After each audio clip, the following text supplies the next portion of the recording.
Hello friends, good morning. কেমন আছো তোমরা সবাই? আশা করি তোমরা সবাই ভীষণ ভালো আছো, সুস্থ আছো। আমিও ভীষণ ভালো আছি। আরও একটা নতুন ভিডিওতে তোমাদের সবাইকে জানাই অনেক স্বাগত। তো এখন দেখো প্রায় বেজে গেছে 5টা 10। তো আজ যেহেতু মেয়ের স্কুলে ম্যাথ এক্সাম আছে, তো তার জন্যই সকাল সকাল বলতে ভোর ভোর উঠে পড়েছি। আর উঠেই সমস্ত জানলা দরজাগুলোকে আমি খুলে দিচ্ছি, আর এদিকে লাইটটাও জ্বালিয়ে নিয়েছি। তো তোমাদেরকে তো আগের ভিডিওতে আমি বলেইছি, যেহেতু মেয়ের স্কুল থাকলে আমাকে অনেকটাই ভোরে উঠতে হয়। তো আমি না ভোরে যখন উঠি তখন তো সবাই ঘুমিয়ে থাকে, আর আমার একা ঘরে কাজ করতে ভীষণই ভয় লাগে। তো তার জন্য আমি সমস্ত লাইটগুলোকে আগে জ্বালিয়ে নিই, তারপরে কাজ করি। আর এখানে দেখো রান্নাঘরে চলে এসেছি, আর এখানে জানলাটা খুলতে আমার এত টাইট লাগছিলো যে আমি খুলতে পারিনি। তো শেষ পর্যায়ে আমি একটা টুল নিয়ে এসে দাঁড়িয়ে তারপর খুলেছি। তো তারপরে দেখো সমস্ত জিনিসপত্র জায়গায় রেখে দিলাম, আর এখানে আমি সোজা চলে এসেছি ব্রাশ করতে। ব্রাশ ট্রাশ করে এবার আমি একটুখানি ফ্রেশ হয়ে নেব।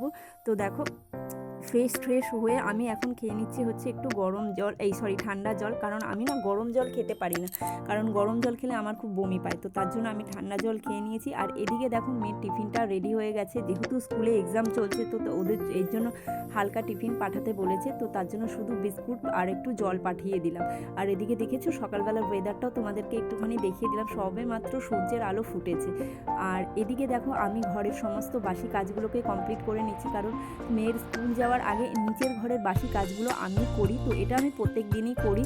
ও স্কুল যাওয়ার আগে আমি সমস্ত নিচের ঘরে যা বাসি কাজ থাকে সমস্তটা কমপ্লিট করে নিই। তারপরে দেখো এখন ঘড়িতে বেজে গেছে হচ্ছে 6:30। এরপর যাবো মেয়েকে তুলতে। দেবো দেবো বলে দাও আমাকে, মামাকে।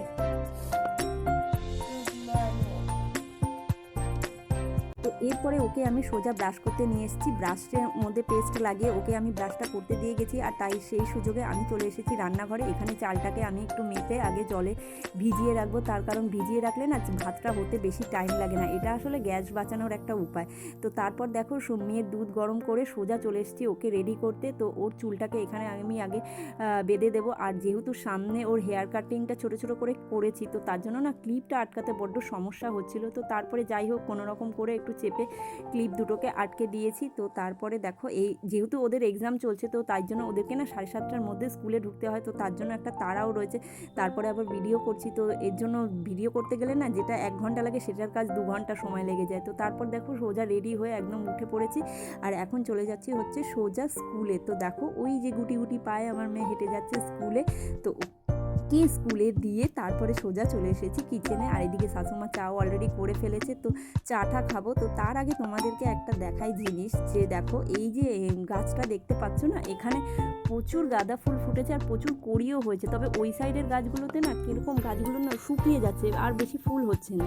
তো এই গাছটায় দেখলাম অনেক কড়ি আছে। তো তারপরে দেখো সোজা চলে এসেছি ছাদে, আর বাসি জামা কাপড়গুলোকে এখানে মেলে দেবো। আজকে স্নান করিনি, স্নান করার আগে সমস্ত জামা কাপড়গুলোকে কেচে আমি মেলে দেবো। তারপর যাবো মেয়েকে স্কুলে আনতে, কারণ ওকে স্কুল থেকে এনে স্নান টান করে সমস্ত জামা কাপড় কাচতে কাচতে অনেকটা দেরি হয়ে যাবে। তো তার জন্য যে কটা জমেছিল আগে আমি হাতে কেচে এখানে মেলে দিয়ে গেলাম। আর এখানটায় না খুব সুন্দর রোদ আসে, দেওয়ার সাথে সাথেই শুকিয়ে যায়। তারপরে সোজা চলে এসেছি একদম বাসি কাজগুলো করতে। তো দেখো প্রথমে এসে এই জানলাগুলোকে খুলে দিই। আর এই জানলাগুলো খুললে ঘরটার মধ্যে এত সুন্দর আলো পড়ে না, মানে ভীষণ ভালো লাগে দেখতে, আর একটা পজিটিভ এনার্জি লাগে। রোদ ঝলমলে আকাশে দেখবে কিন্তু সত্যি একটা কাজ করার এনার্জি লাগে, কিন্তু মেঘলা দিনে সেই এনার্জিটা পাই না। তো তারপরে দেখো এই যে বিছনাপত্র সমস্ত কিছু অগোছালো হয়ে পড়ে আছে, এগুলোকে চটপট করে ক্লিন করে নেব। তো বিছনা তুলতে তুলতে তোমাদের সঙ্গে কিছু কথা আমি শেয়ার করি। তো এর আগের ভিডিওতে দেখলাম দুজন আমার ভিডিওতে কমেন্ট করেছে। তো তোমাদের কমেন্ট দুটো পড়ে আমার ভীষণ ভালো লেগেছে। তো তখন মনে হচ্ছিল যে কেউ না কেউ তো আমার ভিডিও দেখছে বা কমেন্ট করছে, এটাই আমার কাছে যথেষ্ট। একদিন তোমাদের এই ছোট ছোট সাপোর্টগুলোতেই আমি একদিন অনেকটা দূর যেতে পারবো। তো তাই তোমাদেরকে বলছি যে প্লিজ আমাকে একটুখানি সাপোর্ট করো। আমার ভিডিওতে হয়তো এখন কোনো ভিউজ হচ্ছে না, কিন্তু একদিন না একদিন ঠিকই হবে। তো তার জন্য আপ্রাণ চেষ্টা চালিয়ে যাচ্ছি, আর তার সাথে তোমাদের সাপোর্টটাও অনেকটাই দরকার, কারণ তোমরা সাপোর্ট করলে তবেই কিন্তু আমি অনেকটা দূর এগোতে পারবো। তো দেখো কথা বলতে বলতে আমার বিছনা তোলা কমপ্লিট হয়ে গেছে, আর এখানে বিছনাটাকে জাস্ট একটুখানি টান টান করে সুন্দর করে সাজিয়ে রাখবো। তবে এটা তো বলেইছি বেশিক্ষণ রাখতে পারি না, কারণ ছোট একটা মেয়ে আছে, তো ওর যাবতীয় যা খেলা সমস্ত কিছুই খাটের ওপরে। তাও যতটা পারি একটুখানি সাজিয়ে গুছিয়ে রাখার চেষ্টা করি, যাতে দেখতেও ঘরটা সৌন্দর্য লাগে। তো তারপরে দেখো এখানে সোজা চলে এসেছি জামা কাপড় ভাঁজ করতে, কয়েকটা জামা কাপড় একটু ভাঁজ করব। কিন্তু আমি কি করেছিলাম বলো তো, আগের দিন রাত্রেবেলায় প্রচুর জামা কাপড় জমেছিল সোফাটার মধ্যে। আগের দিন রাত্রেবেলায় আমি কয়েকটা জামা কাপড় ভাঁজ করে জায়গায় রেখে দিয়েছিলাম, আর এই কটা জাস্ট পড়েছিল। তো এটাকেও এখন টান টান করে পাটে পাটে ভাঁজ করে সুন্দর করে জায়গায় রেখে দেবো। আর এখানে দেখো আরও একটা ভাঁজ করব, যেটা হচ্ছে হাজব্যান্ডের প্যান্ট, সেটাও আমি ধুয়ে রেখেছিলাম কিন্তু ভাঁজ করিনি।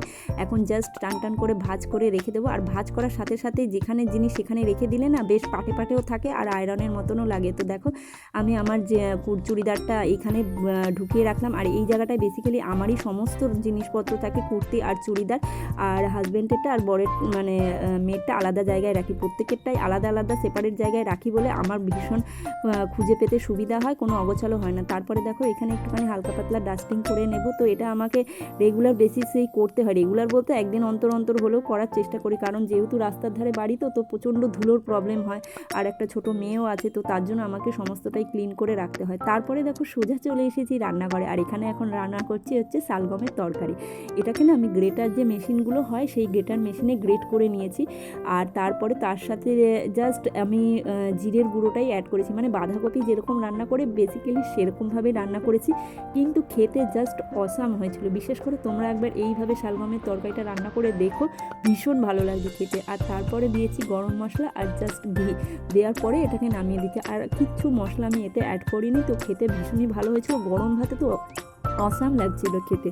তো তারপরে দেখো এখানে আমি ছোলার ডাল রান্না করছি, যেহেতু আজকে একাদশী, তো তার জন্য বাবার জন্য ছোলার ডাল রান্না করছি। তো আগে না একাদশী রান্নাগুলো সমস্তটা আলাদাভাবে করে একটুখানি সেপারেট করে রাখছি, তারপরে মাছটা রান্না করব।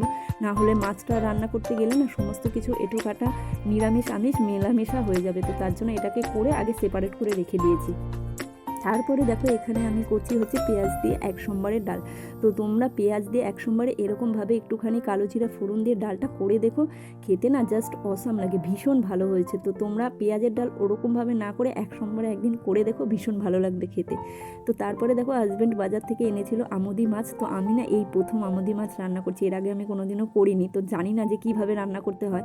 পেছন থেকে শাশুড়ি মা আমাকে বলে দিচ্ছে, তো তারপরে সেই অনুযায়ী আমি রান্না করেছি। আর এই মাছটা রান্না করেছি হচ্ছে আলু পেঁয়াজ দিয়ে। তার ফাঁকে দেখিয়ে দিলাম দেখো মেয়ে কি করছে।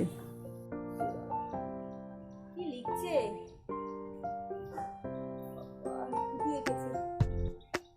স্নান হয়ে গেছে?